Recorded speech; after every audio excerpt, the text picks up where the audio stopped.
Welcome back, my duelist friends. Casual Duelist here. Happy Wednesday. Please ignore this. This is a mouse tool that we're gonna need for a later video. Um, Today, actually, yesterday. It's actually today for me. I'm filming this super late on Tuesday night. This way, you guys could have this first thing Wednesday morning. So what it should say is yesterday on the 9th. Yu-Gi-Oh! Finally gave us the answer. Was Speed Duel dead? No. No. All you naysayers who continually do this, you guys do this. If there's not an immediate ban list after a set release, or you guys can go 2 weeks without a set release.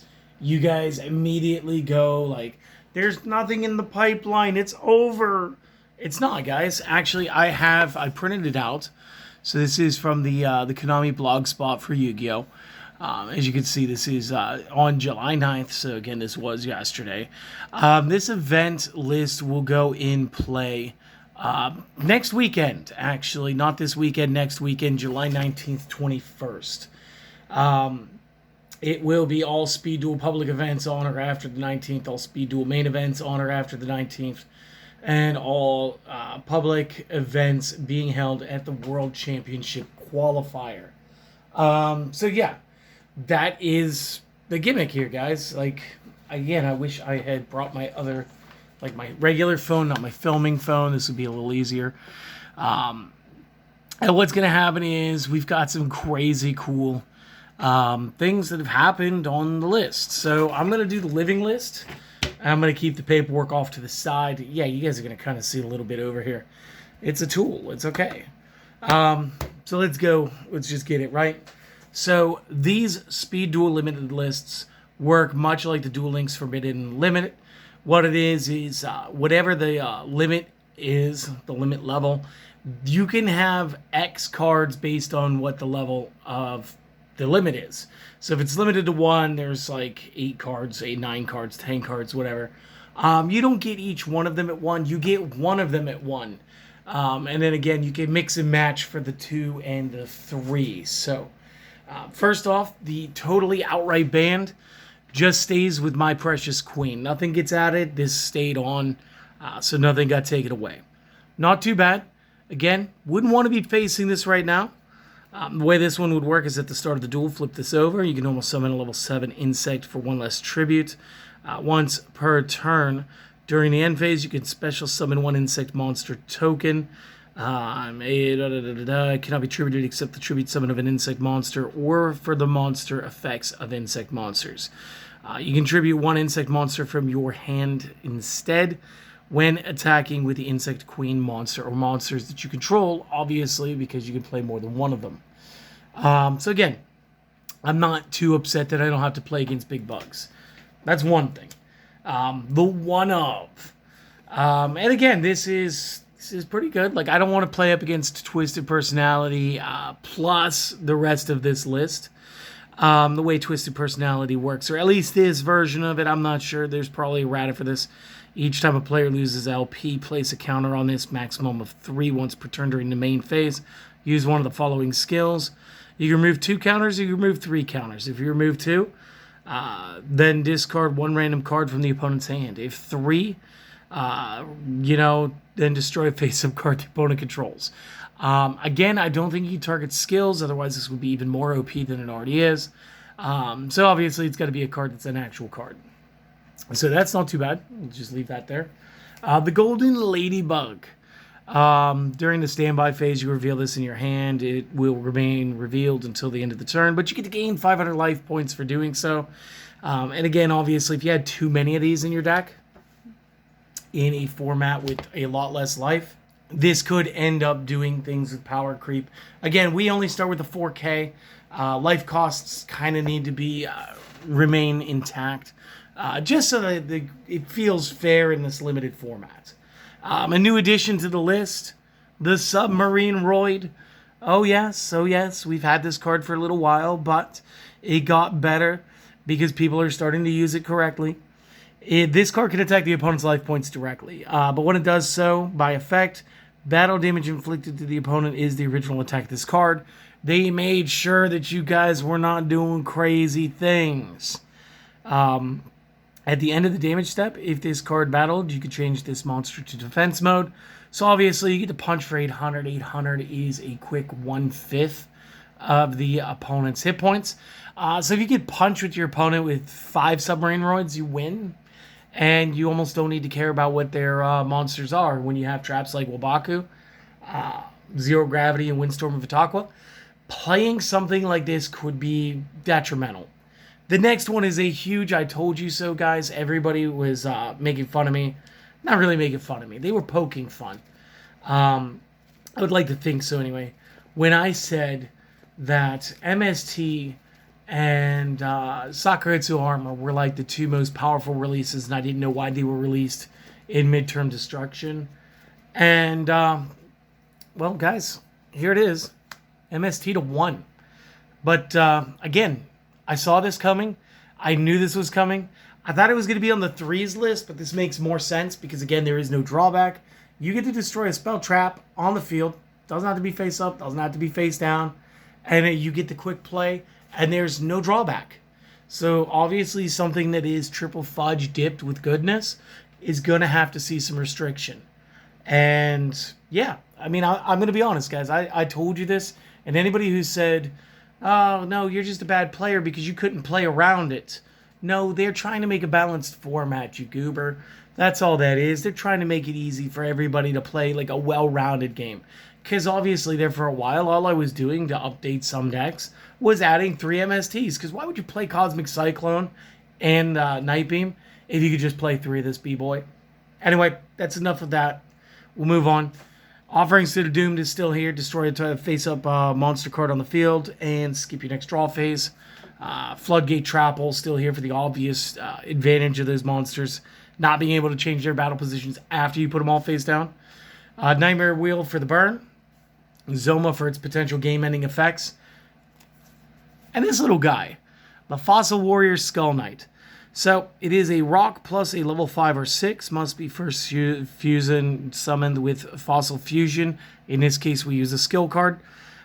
If this card attacks a defense monster, inflict piercing. When this attacking card destroys a monster by battle, activate this effect. This card can make a second attack in a row. This is actually pretty overpowered, considering it's already at 2400. You can banish this card from the graveyard to target one monster on the field, destroy it.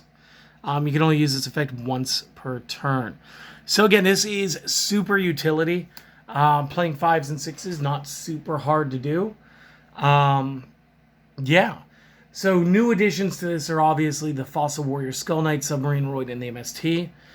You guys will notice one notable exception. I'm just going to attack is no longer anywhere on the limitations. Joey Wheeler finally beat the case, and he's out of prison. So this dude's on probation, but remember, it is a once per duel effect now for the effect here. Again, it used to be once per turn, as you could see with the last sentence there. But again, I don't have the remake. So there's that. Just 1 second, let me clear the field, and we'll get into the next, we'll get to the 2-ofs. Alright, kicking off with the 2s. Cocoon of Ultra Evolution still sitting around.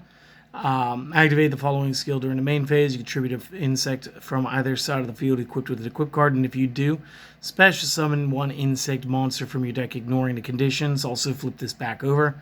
Or you can shuffle 1 insect monster from your graveyard into the deck, then draw 1 card, also flip this over. Each skill can be used once per duel. Again, with this and Parasite Paranoid being things, Parasite Paranoid actually fulfills both requirements immediately. So again, like in the past, Perfectly Ultimate Great Moth was kind of a crazy, insano good play. And we're just trying not to fall into that same thing. So next card on here is Parasite Paranoid. And again, what this essentially means is like you could play this, but we're going to lower the consistency by putting the skill in this in the same tier. Means you only get 1 Paranoid in your deck. Quick effect here. Target a face-up monster on the field. Equip this to it. Targeted monster becomes an insect, like I just said. Cannot attack insects. And its effects that activate by targeting insect monsters are also negated. You can only use this effect once per turn. And if this equipped card is sent to the graveyard, you can special summon a level 7 or higher insect from the hand, ignoring the conditions. So really what you're getting is you would get 2 Perfectly Ultimate Great Moths, by playing these cards in combination. So again, it was super. It was devastating. Konami doesn't want to see that again. New card added to the list, the Red Eyes Baby Dragon. When destroyed by battle and sent to graveyard, you can special summon a level 7 or lower Red Eyes monster from your deck. If you do, equip this card to it from the graveyard. The monster gains 300 attack value. And if this card is sent to the graveyard while equipped to a monster, you get to add a level 1 dragon from the deck or graveyard to the hand. Now, this does play some pretty exciting plays. This can get you some pretty exciting Red Eyes plays. And as such, it speeds up what could be very, very mean to the opponent. Because again, remember, we could just set this, go straight into Red Eyes Black Dragon, equip it, and then with the skill card that was the Night Shroud skill, we can go ahead and turn that Red Eyes into Red Eyes Darkness, and then also gain the effects of the Red Eyes Darkness Metal Dragon. So again, like, it super synergizes, it does a lot of good things. We got to make sure that we keep it in check with other cards that might be used to help the strategy along. Next up, another newcomer, Vortex Trooper. When his normal summon, you can shuffle 2 cards from the hand into the deck, then draw 2. If this is destroyed, draw a card. Real quick, it's just really good at re-picking your hand. And again, this is almost like a free draw 2. Almost. It's not really. It's really an exchange 2. And when you're dealing with a 20-card deck, you guys need to understand every card is 5% of your deck. This allows you to potentially draw a different 10% of your deck out real quick. So, again, just honestly crazy and good. Next up, Allure Darkness, longtime resident. Next up, the Cup of Ace. So, this is a coin flip, but somebody's drawing 2 cards. And again, draw 2s plus Yu-Gi-Oh! Generally don't get along well.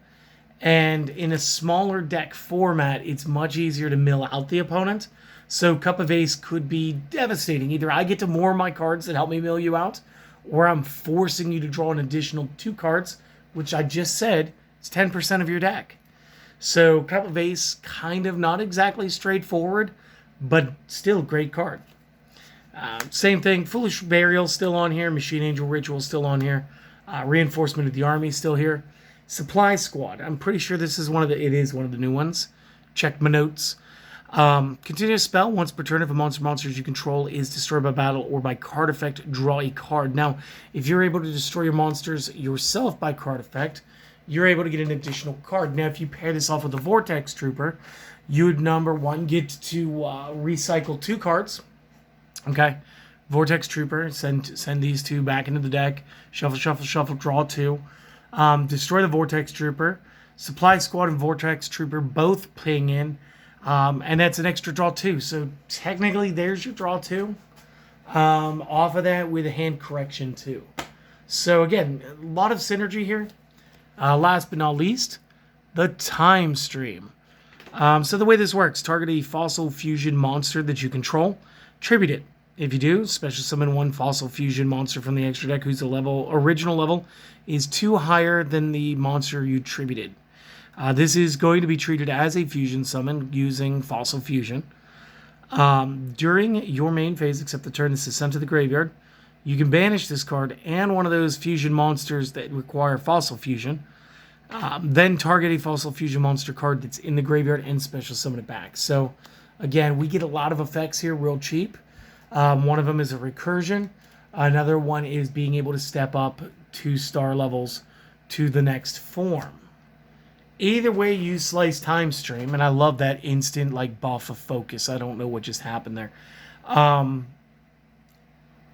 either way you slice it, Time Stream is going to be doing you good things. And again, there's the recursion bit. So again, as long as we take this down to 2, we only use the big monster, the fossil fusion, once per duel. It does make the deck a little more fair. And for you guys, I will be asking Bandit what he would change to make that more fun for you. Now, I think you guys have noticed somebody's missing. Jinzo. Jinzo is no longer on the list, guys. You may play as many of this Machine Menace as you choose. And trust me, it is probably one of the first decks I will be playing because my boy beat the charges. He's out on parole, and he's fit to do some mean things in the game right now. And you guys might go like, I don't know, man. I don't know what you're thinking, casual. Traps aren't really that big a deal. They're even less of a deal when you have a 2,400 point cyborg that just says no all the time to those traps. So again, he's been consistently placed on the list. He was a 2, then he was a 1, then he was 2. Now he's off. He's free to roam. Again, I say we get him back on the list. I say let's do that.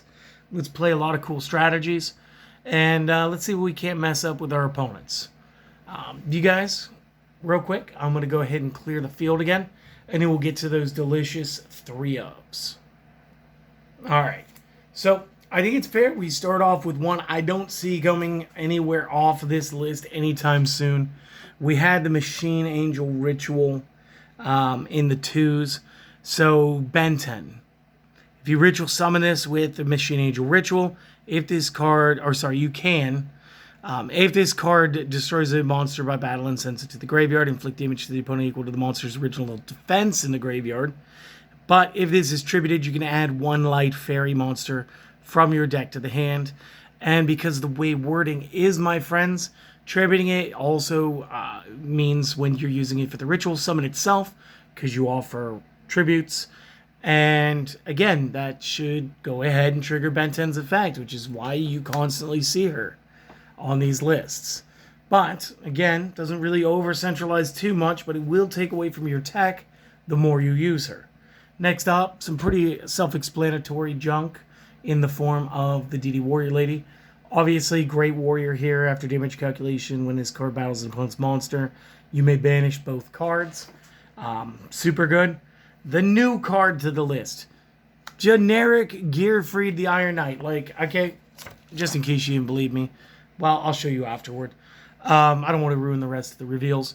But yeah, they limited him. And I'm thinking, like, I get it, but I mean, the other one has, like, more effects. And what it comes down to is the fact that, number 1, he just can't be equipped. And 2, Kunai with Chain, not super bad. Blast with Chain, hilarious. Hilarious to do to your opponent. And by placing base Gearfried here, they have made it to where you either have to play the, Gearfried, Red-Eyed Gearfried, the Red Eyes Iron Knight, something like that. You could still play that guy. You could still play him at a full 3. But it definitely breaks down what Gearfried was doing as far as just being an absolute turd to most players. Because again, you'd equip things like Blast with Chain, which immediately get destroyed, and because Blast with Chain got destroyed, you look at the opponent and you go like, well, I'm sorry, your stuff's gone. Fantastic. One that I saw coming was Neospatian Grandmole. Obviously, this guy's too good. He was the only Neospatian to get messed with in the advanced format. And again, it's the effect at the start of the damage step. If this card battles an opponent's monster, you can return both this and the opponent's monster back to the owner's hands. And it's just too good. It's too good. And again, you want to play some other cool decks. Like Dark Gaia works really well here. Because right now you have a rock monster. Yeah, he's not super great, but this is like speed duel, so it's half stats. You play this with Malicious. Malicious is what, like 26 or whatever, so you get like that nice like 3,500 point card. You maybe do the Dark Fusion, Dark Calling combo. You pop off 2 of them. They're both at 35. That's 7,000. It's way more than you need in speed duel. It's just good. Plus, you can mess with your opponent. If you can get a Lava Golem over there, you can play Grand Mole. When they eventually go to try to ram your Grand Mole, you just send the Lava Golem back to your hand. They play some more monsters. You do the same thing. It's fine. Moving to the spells. Book of Moon, self-explanatory, shuts up a lot of things. Cosmic Cyclone has that 1,000 point cost to banish a spell trap, but it doesn't matter if it's face up or down. It can take it. Canadia made it to the ban list in the 3-ups. And again, the basic reason is this is Book of Moon, guys. It's Book of Moon that you can later summon as a 2-star Aqua. That's no longer treated as a trap card. So things like Cosmic Cyclone and MST no longer break it afterward. And yes, like you could play Paleozoic Canadia. And essentially, it's just a trap version of Book of Moon. That's all it is. So you had to see that one coming. This one, again, I said this. You guys didn't want to believe me. That's fine. You don't have to. Here's Sakuretsu Armor at 3. Again, there's just like no downfall. There's no... what am I looking for? There's no not cost. Usually there's a trade-off. When it's a good effect, there's usually a cost. Like DD Warrior Lady has to remove herself too. So even if she runs into something that's in defense mode, like let's just say Millennium Shield, it's not really a busted card if you have to remove the DD Warrior Lady with the Millennium Shield. It's busted if you're allowed to do it and just banish the other monster. Because then you would still keep your Warrior Lady, you'd still get to do something else, blah, blah, blah, blah, blah. Is what it is. Another new addition, Survival's End. So this trap card, released in this last set, not bad. Check this out. Destroy as many normal monsters on the field as possible.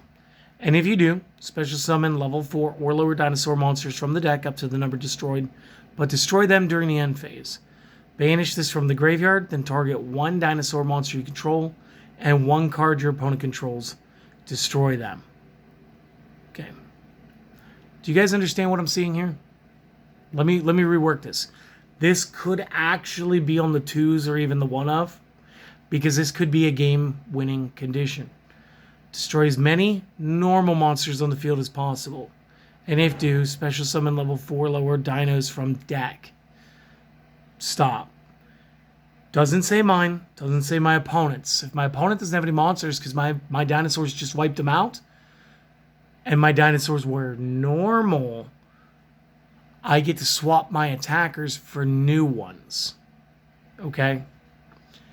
Or I get to wipe out my opponent, attack with one monster, wipe out my opponent's other monster with this, and call out another monster to attack.